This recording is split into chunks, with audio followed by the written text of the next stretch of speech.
রসুন ও পেঁয়াজের চারা বিতরণ অনুষ্ঠানের সম্মানিত সভাপতি, নির্বাহী কর্মকর্তা, মঞ্চ উপস্থিত হয়েছেন কৃষি কর্মকর্তা, প্রাণী সম্পদ কর্মকর্তা, ভাইস চেয়ারম্যান জয়, মঞ্চের সম্মুখে উপস্থিত অর্থ ইউনিয়ন উপজেলাধীন কৃষক ভাই ও বন্ধুগণ, সাংবাদিক বন্ধু, সকলের প্রতি মজিবের শুভেচ্ছা, সালাম। আসসালামু আলাইকুম। আপনারা সকলে অবগত আছেন যে আমাদের প্রাণপ্রিয় নেত্রী জননেত্রী শেখ হাসিনা কৃষি বান্ধব একটা সরকার, সেই ধারাবাহিকতায় বাংলাদেশের প্রত্যন্ত অঞ্চলের কৃষকরা যাতে ফসলটা বিনামূল্যে প্রণোদনার মাধ্যমে এটা আপনাদেরকে সহযোগিতা করা হচ্ছে। আমরা কৃষকদের উপর নির্ভরশীল একটা বাংলাদেশ, আমরা সকলেই জানি। আমরা একসময় চিন্তা করতাম যখন 12 কোটি 14 কোটি মানুষ দিন দিন বৃদ্ধি পাচ্ছ, 7 কোটি থেকে 12 কোটি 16 কোটি 20 কোটি, আমরা মনে করছি মানুষ তো বৃদ্ধি হচ্ছে, জমি কিন্তু বৃদ্ধি হচ্ছে না। প্রযুক্তির মাধ্যমে আমরা একসময় গরুর হাল দিয়ে কাজ করতাম, এখন পাওয়ার টিলারের মাধ্যমে করা হয়। উন্নত মানের বীজের ব্যবস্থা করছে সরকার, গবেষণা করে এগুলো তৈরি করে আপনাদের মাঝে বিতরণ করা হচ্ছে।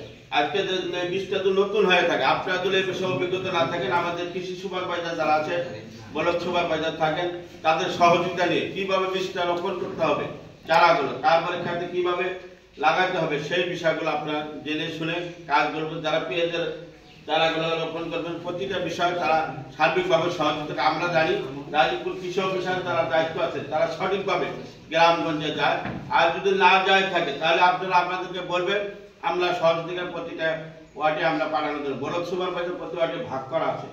আমরা তাদের কৃষক যারা তালিকাটা, আমরা কিন্তু সেই তালিকাগুলো মাত্র কিছু নাম রেখে 550টি নামের মধ্যে আমরা অল্প কিছু নাম রেখে সব ব্লক সুপারের মাধ্যমে করেছি। আমরা দেখি যে কোনো জিনিস সরকারিভাবে বরাদ্দ আছে, সবাই আমরা চাই, যারা মধ্যবাসী ধনী আছে, গরিব অসহায় মানুষ আছে, যারা এই যে আমন রোপণও করে না, তারাও আমাকে একটা বীজের নাম দেয়। তাই সুপারভাইজারের মাধ্যমে আমরা এটা করি সঠিকভাবে যাতে নিয়ন্ত্রণ হয়। আসলে আমাদের প্রয়োজন অনেক, এই উপজেলায় 550টি বরাদ্দ দিয়েছে, লোক হলেও 64,000 ভোটারই আছে। তাই আমরা এই অফিসারের মাধ্যমে আমরা নেত্রীর কাছে লিখবো, যাতে তার বৃদ্ধি করা হয়। বিভিন্ন সময় বিভিন্নভাবে আপনাদের কিন্তু সহযোগিতা করা থাকে। বরুণ মৌসুমী বরুণ বেতন, ভুট্টার বেতন, গমের বেতন, পাটের বীজ দিয়ে সরকার আপনাদের পাশে থাকতে চায়।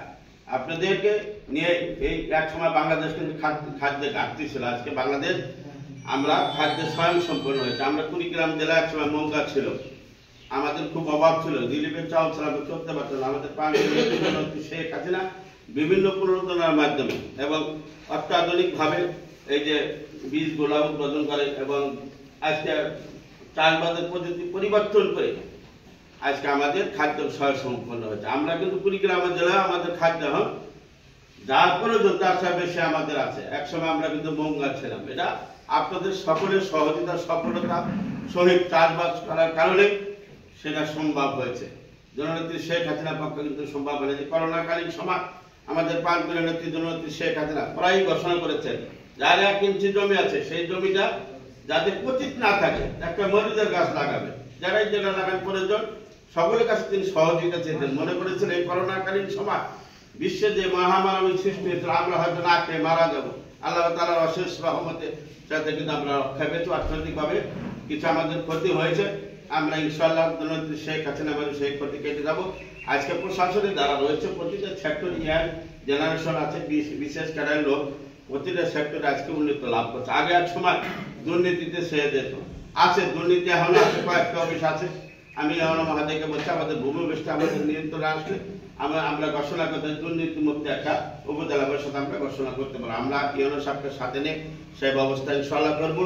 আমাদের অফিসার যারা আছে, যে আমাদের কৃষি কর্মকর্তা যিনি আছেন অত্যন্ত সৎ ভালো মানুষ, তার ফোন নাম্বার নেবেন। কৃষকের কোনো সমস্যা নেই, তাকে অবগত করতে হবে। আর যারা এই যে গাভী পালন করে, এই যে প্রাণী সম্পদ আছে, গাভীটা আছে, তাকে তো বলতে হবে, না বললে তার জানবে না। তাই যার যার দায়িত্বটা পালন করতে হবে। আপনারা কৃষক মানুষ, আমরা শুনেছি কৃষকরা যদি চাষবাস না করতে আজকে আমাদের আমদানির উপর নির্ভরশীল হতে হতো। তাও আমাদের বাইরে জানতো যে গমের আবাদটা উঠে গেছে, আমাদের গম এখন বিদেশটা আমদানি। এক সময় আমরা দেখলাম এই বাংলাদেশে অনেক গম উৎপাদন হচ্ছে, কিন্তু এখন ফসল নামায় সরকার এই যে একটা দেশে ভুট্টা বিঘায় নামে 100 মণ 200 মণ লাভজনক যে বিষয়গুলো কৃষক সেই দিকে ধাবিত হয়। এটা হয় কিন্তু কৃষি বিচারের সাথে যারা জড়িত তাদেরই কিন্তু অবদান, গবেষণা করে এই জিনিসগুলো তারা আমাদের মাঝে দিচ্ছে। বিদায় আমাদের জমি আর প্রয়োজন হচ্ছে। আরেকটা বিষয় জানেন, আমরা হয়তো জানি যে জমি আমাদের বাড়ে নাই।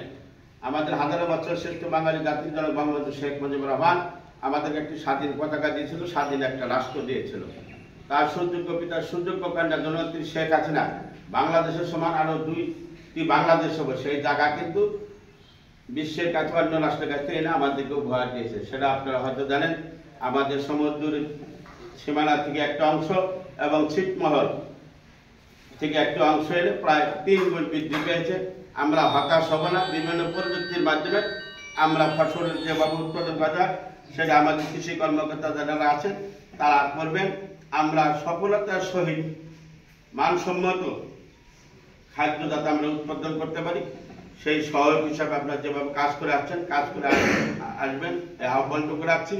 আর আপনাদের যদি কোনো সমস্যা হয়, যে বিষয় জানা প্রয়োজন, যে প্রতিটা ডিপার্টমেন্ট আছে, আমাদের 17টা ডিপার্টমেন্ট রাজীবপুরে আছে, আপনারা তাদেরকে অবগত করবেন, ইনশাআল্লাহ তড়িৎ গতিতে সেই ব্যবস্থা করবে। আপনাদের মিষ্টি বিজে আজকের এই অনুষ্ঠানে এসেছেন, এজন্য আমি আমার পরিবারের পক্ষ থেকে আপনাদেরকে ধন্যবাদ জানাচ্ছি রাজীবপুর জেলা পরিষদের পক্ষ থেকে। আর যারা দায়িত্ব থেকে সুপারভাইজার যারা আছেন 3টি ইউনিয়নের সঠিকভাবে আজকাল যে লোকগুলো এখানে এসেছেন, আসলে আমরা এই এলাকার মানুষ জানি এই এলাকায় কারা গৃহস্থালী করে। তাই আমার চোখে যে মানুষগুলো এসেছে এরা আসলে গৃহস্থালী মানুষ, কৃষির সাথে এরা জড়িত। এই জন্য তাদেরকে ধন্যবাদ দিই। আমি আমার বক্তব্য শেষ করছি। আসসালামু আলাইকুম।